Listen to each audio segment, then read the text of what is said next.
வணக்கம். நம்ம சேனல்ல நெறைய பேரு மோஸ்ட் ரெக்வெஸ்டடா கேட்ட வீடியோ தான் இது. அமெரிக்கால எம்எஸ் படிக்கிறது எப்படி? எம்எஸ் படிச்சா அவங்களுக்கு என்னென்ன ப்ராஃபிட் இருக்கு? அப்படிங்கிற வீடியோ தான். வீடியோக்குள்ள போகலாம் வாங்க.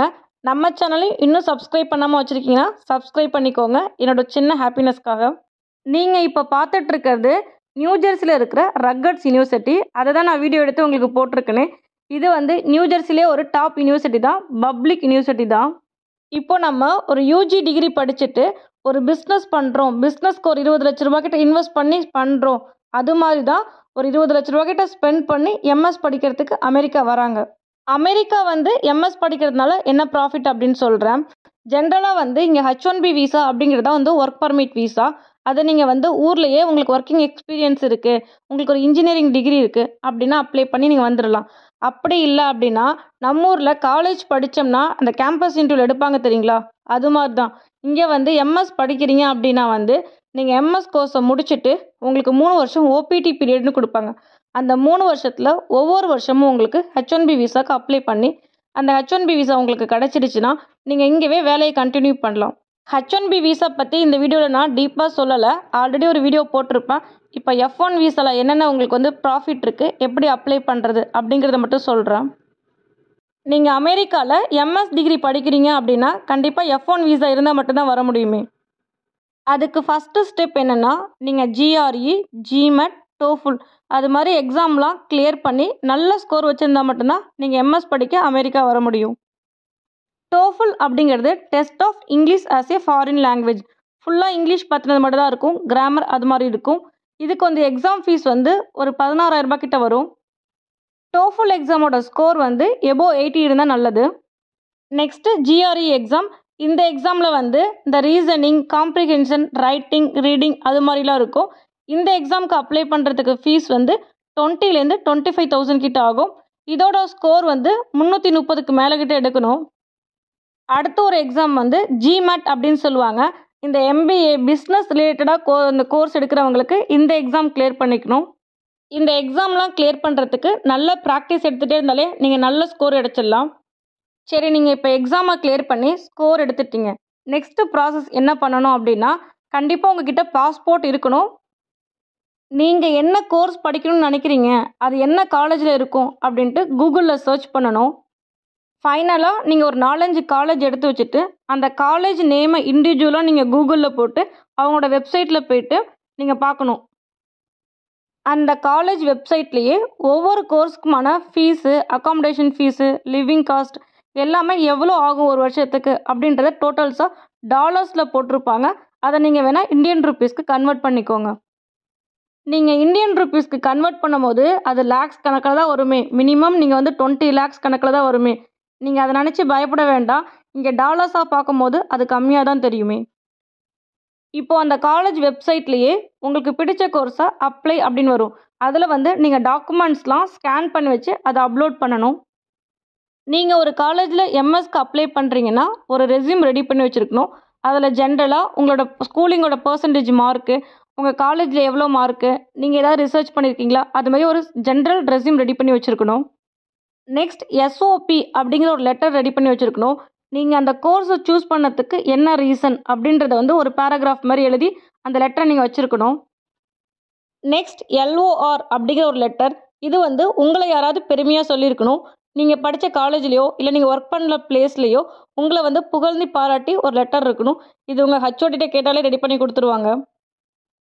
அப்புறம் வெஸ் அப்படின்னு சொல்லுவாங்க. அது என்னன்னு சொல்லிடுறேன். வெஸ்ஸோட ஸ்பெல்லிங் WES. இது என்னென்னா, இப்போது எல்லாருமே இன்ஜினியரிங் படித்தவங்க தான் இங்கே எம்எஸ்க்கு அப்ளை பண்ணி வரவங்க கிடையாது. அமெரிக்காவில் எம்எஸ்க்கு அப்ளை பண்ணுறீங்கன்னா 4 வருஷம் டிகிரி கோர்ஸ் படிச்சிருக்கணும். அப்போ தான் எம்எஸ்க்கு அப்ளை பண்ண முடியும்.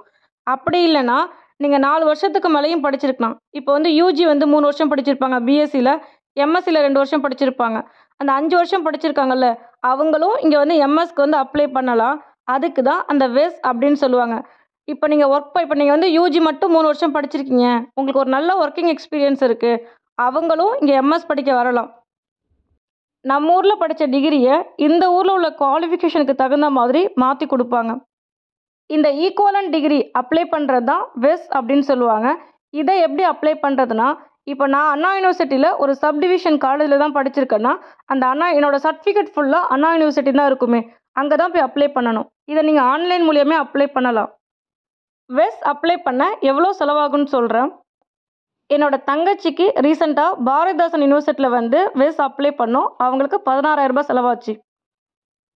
நீங்கள் சூஸ் பண்ண காலேஜில் உங்களோட எஜுகேஷன் சர்டிஃபிகேட்டு, உங்களோட GRE ஸ்கோரு, இதை எல்லாத்தையுமே நீங்கள் அனுப்புனதுக்கப்புறம், ஆன்லைனில் அனுப்புனதுக்கப்புறம் அவங்களுக்கு எல்லாமே ஒரு கொரியரில் அனுப்பி விடணும். நம்ம இந்தியாவிலேருந்து அமெரிக்காவில் எந்த யூனிவர்சிட்டிக்கு அப்ளை பண்ணியிருக்கீங்களோ அவங்களுக்கு ஒரு கொரியரும் அனுப்பிச்சி விடணும். நெக்ஸ்ட்டு ப்ராசஸ் I-20 அப்படின்ற ஒரு ஃபார்ம் வாங்குறது. H1Bயில் ஒர்க் பண்ணுறாங்கன்னா I-94 அப்படின்னு ஒரு ஃபார்ம் கொடுப்பாங்க. இங்கே F1 வீசாவில் நீங்கள் ஸ்டூடெண்ட் வீசாவில் வரீங்கன்னா I-20 அப்படின்னு ஒரு ஃபார்முக்கு அப்ளை பண்ணணும். I-20 ஃபார்ம் எப்படி வாங்குறதுனா SEVIS அப்படின்ற ஒரு வெப்சைட்டில் நீங்கள் ரிஜிஸ்டர் பண்ணிங்கன்னா SEVP அப்படின்றவங்க வந்து உங்களுக்கு I-20 ஃபார்ம் வந்து கொடுப்பாங்க. இந்த 2 டேர்மையும் கூகுள் பண்ணி பார்த்துக்கோங்க. நெக்ஸ்ட்டு இதெல்லாம் முடிச்சுட்டு நம்ம லோனுக்கு ரெடி பண்ணணும். ஃபாரினில் படிக்கிறதுக்கு லோன் எப்படி ரெடி பண்ணணும்னா, நீங்கள் அப்ளை பண்ணியிருக்க காலேஜ்லேருந்து உங்களுக்கு ஒரு லெட்டர் அனுப்பிச்சிருப்பாங்க. அந்த லெட்டர் வந்து மெயில் மூலியமாக வந்திருக்கும். அதை எடுத்துக்கிட்டு I-20 ஃபார்ம் வந்து நீங்கள் டவுன்லோட் பண்ணி வச்சுக்கிட்டு உங்களோட எஜுகேஷன் ஃபார்மு, அதுக்கு எஜுகேஷன் டாக்குமெண்ட்ஸ் அதுக்கப்புறம் TOEFLோட ரிசல்ட்டு, அப்புறம் GRE ஸ்கோர் ரிசல்ட்டு எல்லாத்தையும் எடுத்துகிட்டு போனீங்கன்னா உங்களுக்கு பேங்க்கில் வந்து லோன் ரெடி பண்ணி கொடுப்பாங்க. இதுக்கப்புறம் தான் நீங்கள் விசா இன்டர்வியூக்கு ஷெடியூல் பண்ணணும். இந்த USCIS அப்படிங்கிற வெப்சைட்டில் வந்து நீங்கள் விசா இன்டர்வியூ ஷெடியூல் பண்ணிவிட்டு அதில் 2 இருக்கும். ஒன்று வந்து பயோமெட்ரிக், அது ஒரு நாள் நடக்கும். மறுநாள் வந்து விசா இன்டர்வியூ நடக்கும். பயோமெட்ரிக்கில் வந்து உங்களை ஃபோட்டோ எடுத்துகிட்டு உங்களோட ஃபிங்கர் பிரிண்ட்ஸ்லாம் எடுத்துகிட்டு விட்டுருவாங்க. இன்னொரு நாள் வந்து விசா இன்டர்வியூ, அதில் உங்கள் எஜுகேஷன் டாக்குமெண்ட்ஸு, அப்புறம் வந்து உங்களுக்கு யார் வந்து லோனுக்கு ஸ்பான்சர் பண்ணுறாங்க, அந்த அமௌண்ட் வந்து ஸ்பான்சர் பண்ணுறாங்க, அதுமாரி கொஞ்சம் கொஷின் தான் கேட்பாங்க. பெருசாக பயப்பட வேண்டாம். அவ்வளோதான். உங்களுக்கு இன்டர்வியூ முடிச்சுட்டு உங்களோட பாஸ்போர்ட்டை வாங்கி வச்சுப்பாங்க. ஒரு 1 வீக்குள்ளே அந்த F1 விசா ஸ்டாம்ப் பண்ண பாஸ்போர்ட் வந்து உங்கள் வீட்டுக்கு கொரியர் வந்துடும். F1 விசா ஸ்டாம்ப் பண்ண பாஸ்போர்ட் வந்ததுக்கப்புறம் நீங்கள் டிக்கெட் புக் பண்ணி நீங்கள் எந்த காலேஜில் ஆசைப்பட்டு படிக்கணும்னு நினைக்கிறீங்களோ இங்கே வந்து படிக்கலாம். அமெரிக்கா வந்து MS படிக்கிறதுக்கு நீங்கள் ரொம்ப தயங்காதீங்க, ரொம்ப பயப்படாதீங்க. ஃபஸ்ட்டு வந்து ஃபினான்ஷியல் தான் யோசிப்போமே, இவ்வளோ லேக்ஸ் செலவு பண்ணி நம்ம அங்கே போகணும் அப்படின்றது. இதை நீங்கள் அப்படியே வந்து US டாலருக்கு கன்வெர்ட் பண்ணிங்கன்னா 1 வருஷத்துக்குள்ளேயே சம்பாரித்து கடன்லாம் அடைச்சிடுவீங்க. நீங்கள் வந்து காலேஜுக்கு படிக்கிறதுக்கு மட்டும்தான் அந்த லோன் வாங்கியிருப்பீங்க. இங்கே வந்து தங்குறதுக்கு வந்து உங்களுக்கு வந்து பார்ட் டைம் ஜாபுக்கு வந்து அலோவ் பண்ணுவாங்க. நீங்கள் காலேஜ் படிக்கும் போதே ஒரு வாரத்துக்கு வந்து 20 ஹவர் அலோவ் பண்ணுவாங்க. 1 மணி நேரம் சேலரி வந்து நாங்கள் இருக்கிற ஸ்டேட்டில் வந்து $15. MS படிக்கிற பீரியடில் நீங்கள் இங்கே பார்ட் டைம் ஜாப் பார்த்தாலே, நியூ ஜெர்சியில் நாங்கள் இருக்கிற ஸ்டேட்டில் பார்ட் டைம் ஜாப் பார்த்தாலே ஒரு மாதத்துக்கு $1,200 கிட்ட உங்களுக்கு கிடைக்கும். அதை வச்சு நீங்கள் இங்கே லிவிங் எக்ஸ்பென்ஸை நீங்கள் மேனேஜ் பண்ணிக்கலாம். அந்த 2 வருஷம் MS கோர்ஸை முடிச்சுட்டு நெக்ஸ்ட்டு 3 வருஷம் வந்து OPT பீரியட் அப்படின்னு கொடுப்பாங்க. அதில் நீங்கள் ஃபுல் டைம் ஜாப் பார்க்கலாம். நெக்ஸ்ட்டு ஒவ்வொரு வருஷமுமே நீங்கள் H1B விசாவுக்கு அப்ளை பண்ணலாம். அப்போ உங்களுக்கு நல்ல சேலரி கிடைக்கும். ஈஸியாக நீங்கள் செட்டில் ஆகிடலாம். ஒரு ரேஸ் மாதிரி ஒரு 2-3 வருஷம் கஷ்டப்படுறோமா, அதுக்கப்புறம் நல்லா இருக்கும் லைஃப்பில் அப்படின்ற மாதிரி தான் இருக்கும் இந்த MS கோர்ஸ் இந்த அமெரிக்காவில். திருமணமானவங்க F1 விசாவில் படிக்க வரீங்கன்னா அவங்களோட ஸ்பௌஸ்க்கு F2 விசா வந்து கொடுப்பாங்க.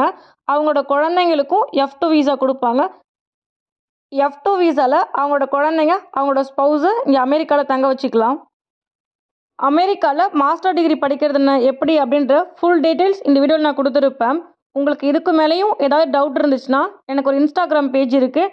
அதில் நீங்கள் பர்சனலாக மெசேஜ் பண்ணால் நான் எனக்கு தெரிலனா கூட யார்கிட்டயாவது இன்ஃபர்மேஷன் கேட்டு சொல்கிறேன். என்னோட Instagram பேஜ் லிங்க் வந்து யூடியூப்பில் எபோட் பேஜில் வந்து லிங்க் இருக்கும். இந்த வீடியோ நான் உங்களுக்கு கொடுக்கறதுக்கு நான் டைரெக்டாக காலேஜில் போய் நிறைய பேர்கிட்ட கேட்டு நான் கூகுளில் நிறைய சர்ச் பண்ணி நிறைய வெப்சைட்லாம் பார்த்து அதுக்கப்புறம் தான் இந்த வீடியோ ரெடி பண்ணி உங்களுக்கு நான் கொடுத்துருக்கேன். இந்த வீடியோ உங்களுக்கு இன்ஃபர்மேட்டிவாக இருந்துச்சுன்னா கண்டிப்பாக இந்த வீடியோக்கு ஒரு லைக் கொடுங்க. நம்ம சேனலையும் சப்ஸ்கிரைப் பண்ணி வச்சுக்கோங்க. என்னோட Instagram பேஜ்லேயும் ஒரு ஃபாலோ கொடுங்க. நெக்ஸ்ட் ஒரு நல்ல டீட்டெயில்ஸ் கூட உங்களை மீண்டும் மீட் பண்ணுறேன். தேங்க்யூ. தேங்க்ஸ் ஃபார் வாட்சிங்.